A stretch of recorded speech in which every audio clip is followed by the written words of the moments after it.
อั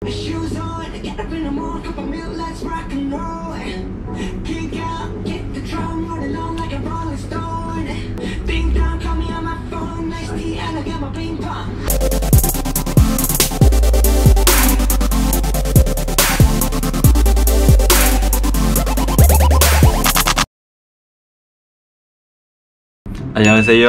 มิกมาวินนามิดาสวัสดีครับวันนี้นะครับผมมิกมาวินนะครับผมก็พอดีว่าเพิ่งกลับมาจากเกาหลีนะครับผมก็จะพูดไทยไม่ค่อยชัดเป็นอะไรพูดได้ดีๆไม่ได้เหรอ แม่ครับผ่านไหมครับแบบว่าสำเนียงพอจะแบบว่าโคเรียนได้ไหมโอ้ยครับทุกคนก็สวัสดีครับผมวันนี้ก็กลับพบกับมิกมาวินอีกแล้วนะครับผมแกผมก็วันนี้ครับผมเราก็ไม่ได้มาทำอะไรนะครับผมเพราะว่าวันนี้เนี่ยไม่มีคนที่ว่างกับมิกเลยนะครับผมมาร์คก็ไม่ว่างนะครับเพื่อนอย่างบิ๊กอย่างเงี้ยก็ไม่ว่างครับเราก็เลยไม่รู้จะทำอะไรนะครับผมก็โอเคผมเข้าเรื่องกันเลยดีกว่าก็เมื่ออาทิตย์ที่แล้วนะครับผมมิกก็ได้ไปร้านอาหารเกาหลีร้านหนึ่งนะครับผมก็เขาจะเป็นร้านที่ประมาณว่าเปิดเพลง K-POP อะไรประมาณนี้แล้วก็จะมีแบบว่ารูปภาพศิลปินสแตนดี้ศิลปินอะไรเงี้ยผมก็ส่วนใหญ่ร้านนี้จะเป็นร้านที่เรียกว่าคนที่ฟัง K-POP เนี่ยก็คือจะมาบ่อยๆนะครับผมเป็นร้านที่ดีต่อใจสำหรับคนที่ฟัง K-POP เป็นอย่างมากนะครับผมแล้วนี่ก็ได้แบบว่าถ่ายรูปลงที่ร้านอะไรประมาณนี้นะครับผมแล้วก็จะมีคนเนี่ยมาคอมเมนต์บอกว่าแบบพี่มิกฟังเกาหลีด้วยเหรอพี่มิกแบบว่าดูเกาหลีนานหรือยังแล้วก็อีกมากมายเลยนะครับผมที่เป็นเหมือนแบบว่าคำถามที่เกี่ยวกับ K-POP อะไรประมาณนี้ก็เป็นว่าวันนี้นะครับผมมิกก็จะเรียกว่ามาเล่าความติ่ง K-POP ของมิกกันนะครับผมก็จะเล่าตั้งแต่จุดเริ่มต้นเรียกว่าจุดเริ่มต้นตั้งแต่การเริ่มฟัง K-POP เลยกันจนมาถึงปัจจุบันนะครับผมก็ชอบวงไหนเมนใครบ้างอะไรยังไงเนี่ยก็เดี๋ยววันนี้เนี่ยมิกจะมาเล่าให้คนฟังหมดเลยกันก็ไปดูเลยครับผมก็เริ่มจากจุดเริ่มต้นเลยนะครับผมก็จุดเริ่มต้นที่มิกฟัง K-POP เนี่ยก็จะเป็นน่าจะประมาณตอนสักป.6 ขึ้นม.1 ประมาณนี้ครับผมตอนนั้นเนี่ยมิกก็ย้ายจากที่เรียนที่สัตหีบชลบุรีนะครับก็ย้ายไปอยู่ที่จังหวัดบุรีรัมย์นะครับผมเรียกว่าไปอยู่กับญาติเลยแล้วก็ที่นู่นเนี่ยที่บุรีรัมย์เนี่ยอยู่กันเรียกว่าเป็นครอบครัวใหญ่ก็จะมีแบบว่าลุงป้าน้าอาญาติพี่น้องโอ้โหรวมๆแล้วประมาณ10 กว่าคนแล้วก็จะมีเรียกว่าเป็นญาติที่แบบว่าอายุคราวๆเดียวกันเนี่ยก็ประมาณสักไม่สิกี่คนวะประมาณ6 คนได้ครับ6 คนได้รวมมีกันที่เป็นว่าที่แบบว่ารุ่นราวคราวเดียวกันที่เป็นแบบว่าเด็กๆอะไรประมาณนี้ครับ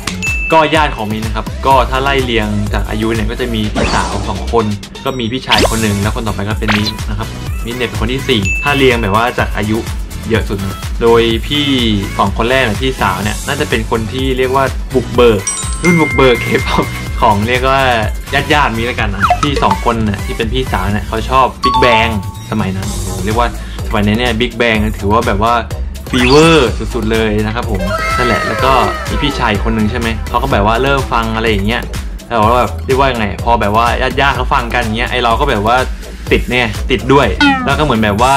เขาเรียกว่าไงอ่ะพี่ฟังก็แบบฟังไปด้วยอ่ะเหมือนแบบมันได้รับมาด้วยกันนะเพราะว่าแบบนั่งดูทีวีด้วยกันอะไรอย่างเงี้ยครับผม ก็นั่นแหละคือจุดเริ่มต้นแล้วก็แบบว่าฟังมาเรื่อยๆเลยโหยุคนั้นเนี่ยน่าจะเป็นยุคที่แบบว่า K-POP นี่เพิ่งมาเมืองไทยแรกๆเลยนะครับผมก็มี Big Bang SJ ดงบัง Wonder Girl โอ้โหเรียกว่าเยอะแยะมากตอนนั้นแล้วเหมือนว่าช่วงนั้นเนี่ยแบบว่าพอเราอินมากๆใช่ไหมเราก็แบบว่าอินก็คือแบบอินจริงๆเลยซ้อมเต้นหน้ากระจกกับพี่เขาอะแล้วก็มีช่วงหนึ่งที่ไฮไฟมันดังๆจำได้เลยว่าโอ้โหเอาเพลง SJ เนี่ยเพลงNo Water มั้งเอาแบบว่าไปขึ้นโปรไฟล์ไฮไฟเลยจำได้เลยตอนนั้น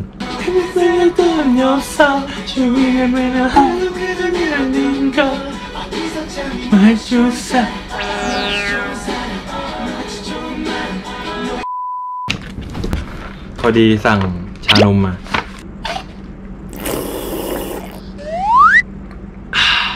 นี่เขาไม่ได้สปอนเซอร์นะจ่ายเองหมดเลยก็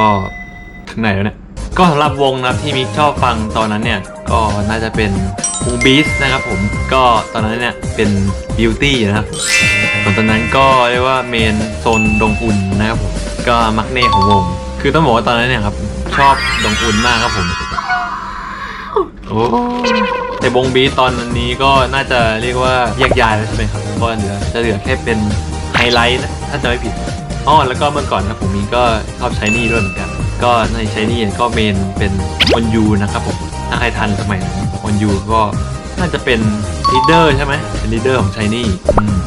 ทุกคนแล้วก็สมัยก่อนเนี่ยมีใครรู้จักการเล่น UFO ไหมครับผมก็ UFO เนี่ยจะเป็นเหมือนแบบว่าการเล่นผ่าน MSN นะครับผมก็ถ้าใครทัน MSN นะครับผมมันก็จะแบบเหมือนไลน์แหละแต่ว่าจะเป็นโปรแกรมแชทที่อยู่ในคอมพิวเตอร์สมัยก่อนนะครับผมสมัยก่อนนี้ถ้าใครเล่นทันนี่ถือว่าอายุไม่เยอะนะ ก็การเล่น UFO เนี่ยก็จะมีเหมือนแบบว่าเป็นบ้านเป็นบ้านแบบว่าบ้านวงนี้ของวงนี้เกาหลีก็คือแบบว่าให้เราเนี่ยไปเล่นเพื่อเป็นตัวแทนเหมือนแบบว่าเป็นตัวแทนของนักร้องเกาหลีคนนั้นครับผมอย่างเช่นแบบว่าวง SHINee ใช่ไหมก็คือเราสามารถเลือกได้เลย5คนว่าเราอยากเป็นใครแล้วเราก็ต้องเหมือนแบบว่าไปแคสเป็นนักร้องเกาหลีคนนั้นจากเหมือนแบบว่าแอดมินของบ้านอะไรประมาณนี้ครับผมงงปะ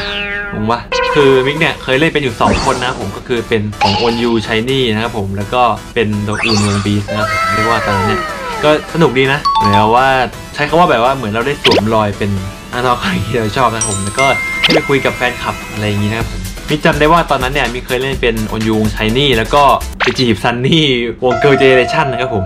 ก็คือตอนนั้นเนี่ยก็ในวง Girl Gen ก็มีซันนี่ครับผมแต่ว่าจำไม่ได้ว่าตอนนั้นจีบติดหรือเปล่านะแล้วมิกก็จำได้ว่าตอนนั้นเนี่ยมิกเคยซื้ออัลบั้มวงบีสด้วยนะครับผมแล้วก็เคยซื้อวูดดี้วงบีสด้วยตอนนั้นเนี่ยติ่งมาก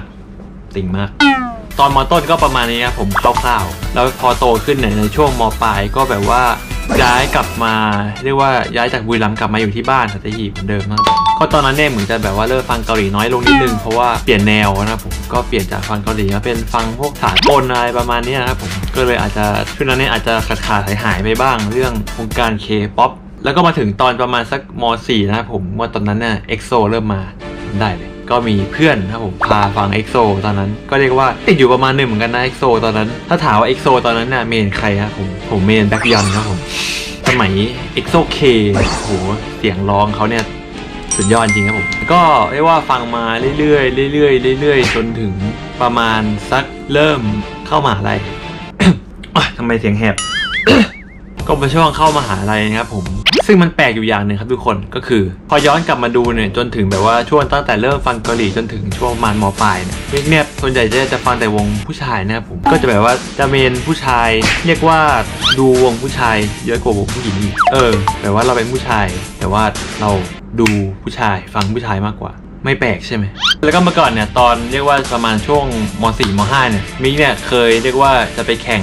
โค้ดแดนซ์นะครับก็ตอนนั้นเนี่ยเขาเป็นวง Infinite นะครับผมแต่ว่าจำไม่ได้ว่าเป็นใครมันก็น้าแหละแต่ว่าตอนนั้นเนี่ยคือจะไปแข่งนะครับก็คือซ้อมเต้นอะไรเรียบร้อยแล้วแต่ว่าสุดท้ายเนี่ยเฟลนะครับผมเพราะว่าลงสมัครไม่ทันนะครับผมก็เลยแบบเหมือนว่าเสียดายตอนนั้นนะคือซ้อมแบบว่าเกิดจะเต็มเพลงอยู่ละวงเนี่ยดันสมัครไม่ทันก็เลยไม่ได้ไปแข่งก็เสียดายอยู่แหละโอเคผมแล้วก็พอมาถึงช่วงมหาลัยนะผมก็ตอนนั้นเนี่ยเรียกว่าแบล็คพิงค์เริ่มมาครับผมก็เรียกว่าก็ไม่ได้ติ่งเท่าไหร่เนาะก็ไม่ได้ติ่งเท่าไหร่เนาะก็ไม่ได้ติ่งเท่าไหร่เนาะก็บอกเลยนะครับว่าถ้าเป็นวง K-POP Girl Group เนี่ยThe One and Only ครับผมพี่ซูนะครับเมื่อเข้าช่วงมหาลัยเนี่ยก็ฟังแบล็คพิงค์ซึ่งเรียกว่าติดมากติดแบบติดเลยนะครับแต่ก็น่าเสียดายอย่างนึงนะครับที่แบล็คพิงค์เนี่ยเคยมาไทยหลายรอบแล้วแหละแต่ว่ายังไม่เคยมีโอกาสได้ไปดูสักทีนะครับผมเพราะว่าไม่มีเพื่อนไปดูนะ เพื่อนที่แบบฟัง K-POP ก็ไม่ค่อยมีครับเพราะว่ามีน้อยมากอะไรเงี้ยก็เลยยังไม่ค่อยมีโอกาสที่จะได้ไปดูไปตามคอนเสิร์ตอะไรประมาณนี้นะครับแต่ก็หวังว่าครั้งหน้าเนี่ยถ้าแบล็คพิงค์มาต้องไปดูให้ได้ถ้าใครอยากไปดูเป็นเพื่อนมิกก็ลองคอมเมนต์บอกกันไว้ได้นะผม ส่วนนอกจาก Blackpink แล้วเนี่ยตอนนี้มิกก็เรียกว่าก็ตามอยู่หลายวงนะครับผมจะเป็น Twice ITZY Red Velvet ถ้าเป็นวงบอยแบนด์นะครับผมตอนนี้ก็ต้องเป็น BTS นะครับถ้า BTS ก็เมนจองกุ๊กครับผม